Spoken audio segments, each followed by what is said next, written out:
Placas de bruxismo en relación céntrica. Para responder a esta pregunta, gustaría de traer una preocupación. Yo quiero hacer placas que sean muy confortables para pacientes y que hagan también una zona de conforto condilar de las ATMs y también hacer una zona reproductible.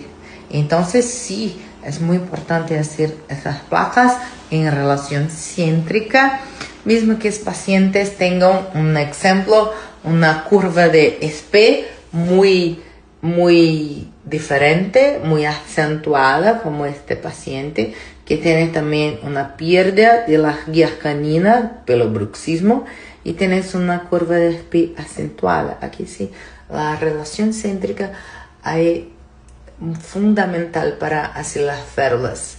Pero en todo paciente como este debe hacer una placa lisa. Si este paciente tiene esa apnea, nosotros no debemos hacer una placa lisa. Y yo no logro éxito en diagnóstico diferencial de bruxismo con apnea solamente mirando los dientes.